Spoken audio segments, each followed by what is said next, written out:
I still can't believe it. We're about 25 minutes removed from TCU knocking off Iowa State. And honestly, the courts probably still haven't cleared off. Oh, yeah. It's Locked On Horned Frogs. Play my music.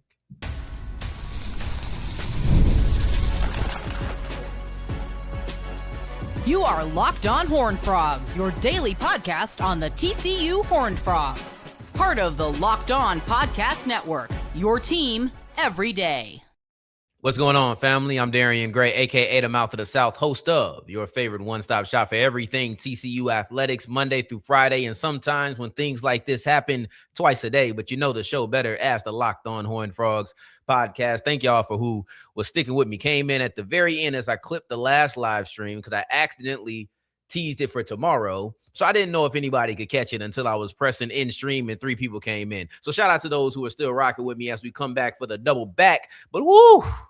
TCU finally pulled it off. We'll take a look at how defense was the propeller, how defense was the engine, how defense was the reason that TCU finally pulled off the upset. But this has been an elusive victory for TCU men's basketball, but they finally knocked off a ranked opponent after countless opportunities of being close. This is the game that we have been waiting for out of TCU men's basketball. This is the game that I feel all of those close matchups gave us hope would finally happen. TCU knocked off Iowa State, the number 5 ranked team in the country, with a final score of 62-55. To me, this feels like the culmination of 4 to 5 games throughout the rest of the season. Yes, TCU knocked off Florida. Yes, that happened. However, at the same time, that was so early, and there's been so much heartbreak in between the Florida game and the Iowa State game. And with it being an early moment in the season, that tends to not get as much of a shine. But knocking off the 5th ranked team in the country in the beginning of February, a team that was projected to be a number 2 seed in this game, they flashed that graphic in the middle of it. Iowa State was predicted to be a number 2 seed in March Madness as this game was transpiring, and TCU knocked them off. Without a doubt, this is the biggest victory of the 2025-2026 season by TCU men's basketball, and I project that it will remain the biggest victory, right? We talked about this very briefly, very, very, very briefly. It might have even just been a passing comment that I made on last episode or Monday's episode. Feels like this was a swagger back victory for TCU when they knocked off Kansas State, when they battled back from being down 18 points, closed the gap in the first half. Then they go down double digits again in the second half. They close that gap again. It felt like this was a game that could tell TCU it's all right to have your confidence back. And then they come back and they beat Iowa State, the number 5 ranked team in the nation, a game in which I didn't think they were going to win. I didn't think they had a chance to win this one. I'm watching it from a job perspective. I'm watching it thinking, all right, can they be close? And the entire time, I'm questioning it. Don't want to get too high. Feels like fool's gold, the fact that TCU was playing close with a top 5 ranked team in the country. Because you know what? I've seen something like this before. I've seen you play close with a top 25 team in Kansas. Feel like you should have beat them. I see you play close with a top 10 team in BYU. I see you play close with the number 1 team in Arizona. And I can't help but think back to those things as this game is going on. But this victory versus Iowa State feels like the monkey off the back of TCU men's basketball. And I know that I didn't get too creative with the way that my thumbnail looks, but it's exactly how I think. That just happened.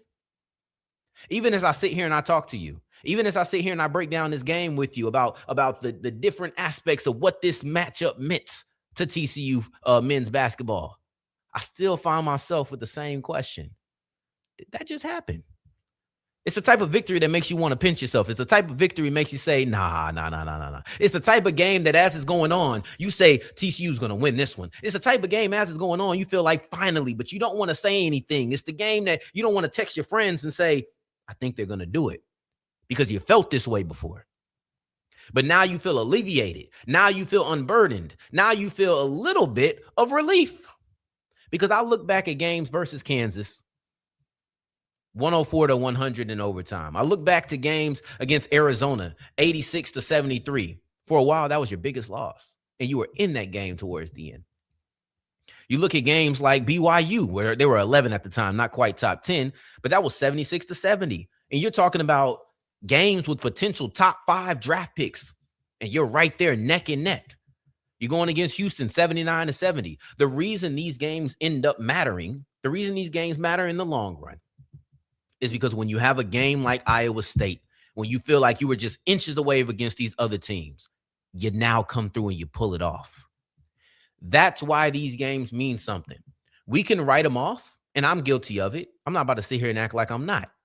I wrote off some of these close losses as, man, it's too many to even get happy about. It's too many to even get hype about. And while I can understand the cautious optimism, I had it. That's why it still matters. Because at the end of the day, it shows you what type of team TCU could be on their best day. It showed you what type of team that TCU could compete with when they're firing on all cylinders. And maybe the most optimistic take from this whole thing is that TCU wasn't firing on all cylinders. They didn't get good games from David Punch or from Xavier Edmonds. You didn't get the 20-point double-double from one of your best players. You didn't get the 15-9 game from one of these guys. You didn't get explosive performances from your 2 studs.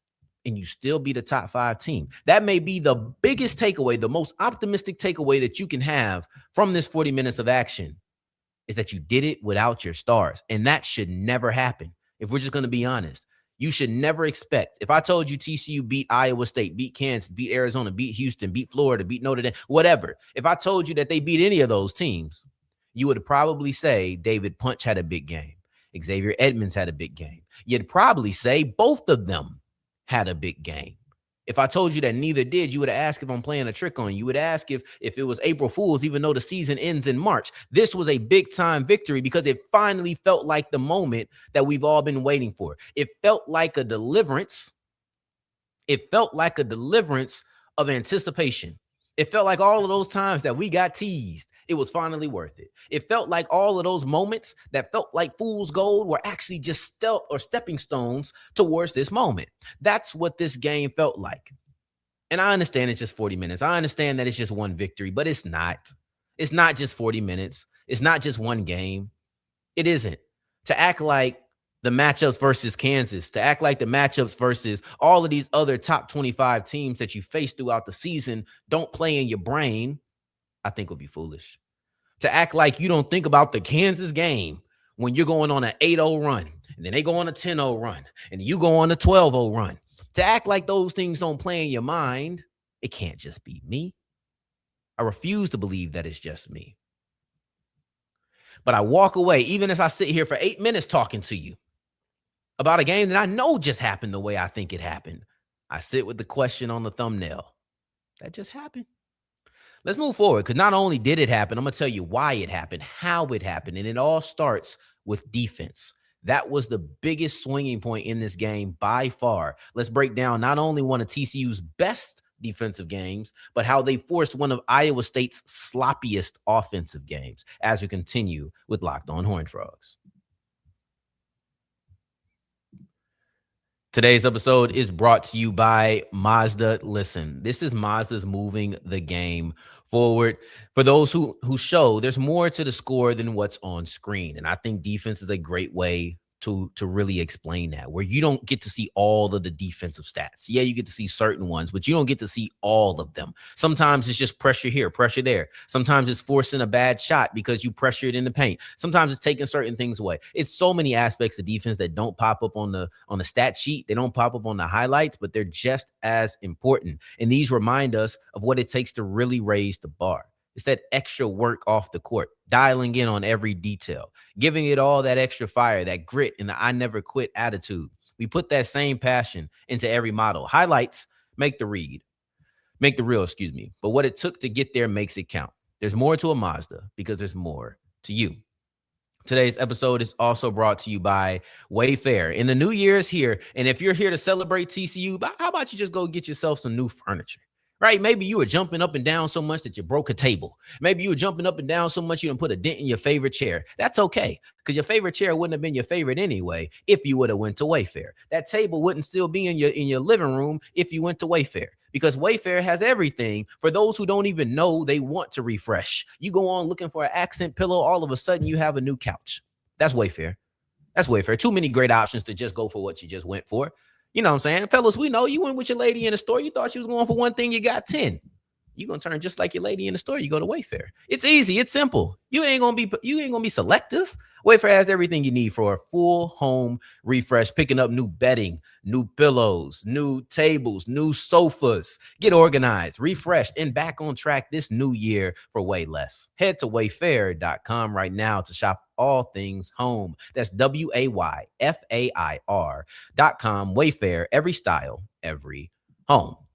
Today's episode is also brought to you by TurboTax. Now, if you don't want to get lost in all of the taxing and the W-2s and the 1099s and the self-employment forms, all of these things that you feel like are a little bit out of your knowledge, a little bit out of your depth, go to TurboTax. Matter of fact, you can go to TurboTax and then watch TCU knock off Iowa State again. Because if you're anything like me, you got it on DVR. You got it recorded. You could go back and watch that game anytime you want. Take the stress off your mind.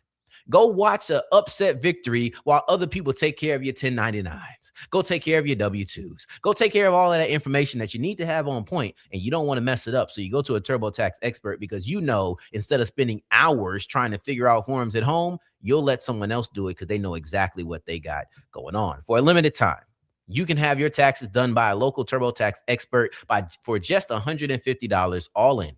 If a TurboTax expert didn't file for you last year, just file by February 28th. Take taxes off your plate. Get back to your life. Visit turbotax.com/local to book your appointment today.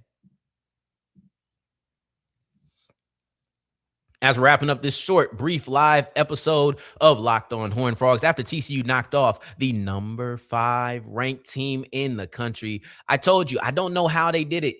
I'm still in disbelief, but I can tell you this: defense was the leading charge behind it. When you look at just the pure numbers, right? Let's just look at raw numbers for how TCU season has gone and how Iowa State season has gone, and you'll see that TCU had one of their best defensive performance.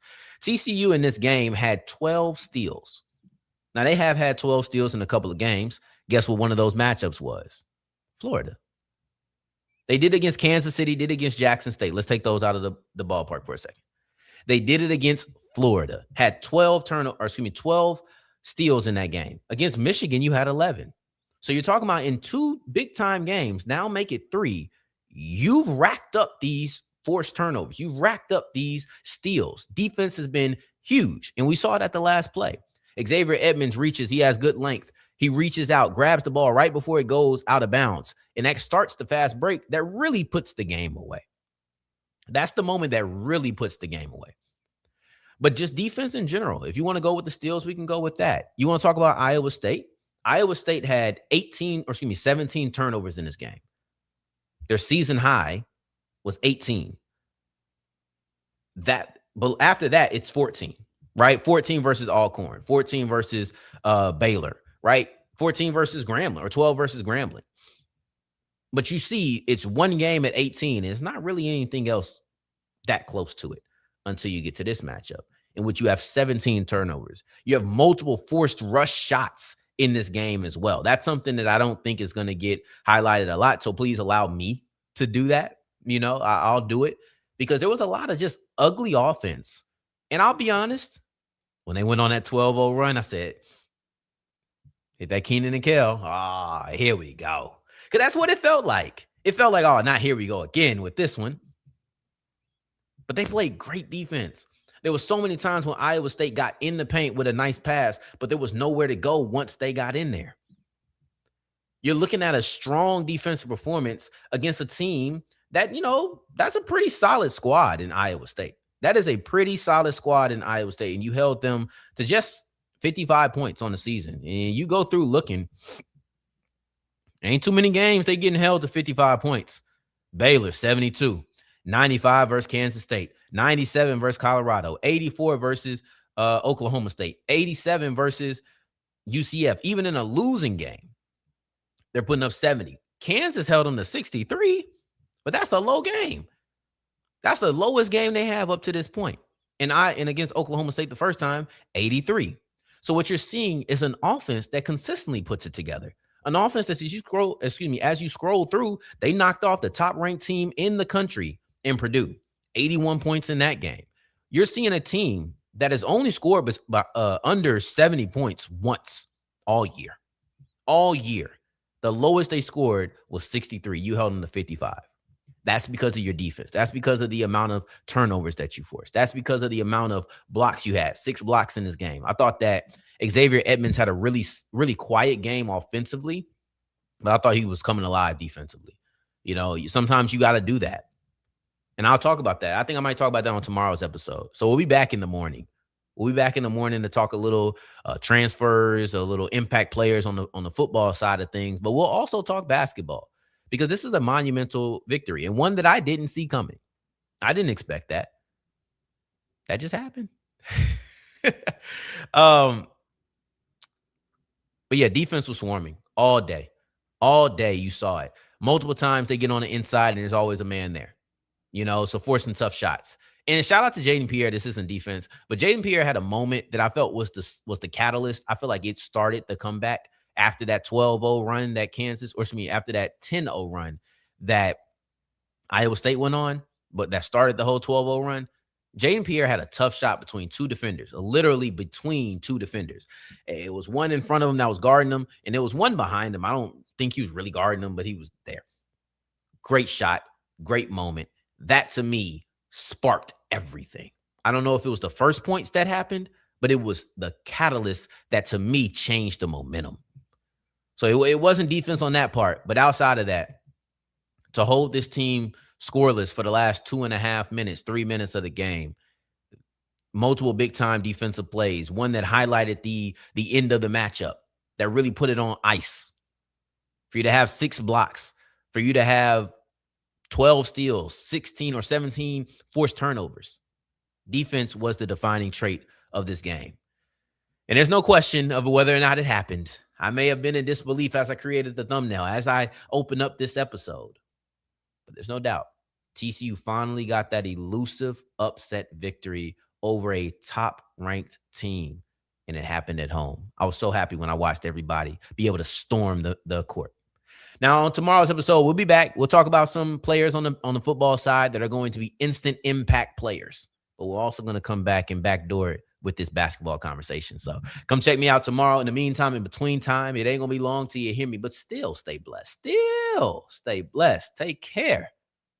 Peace.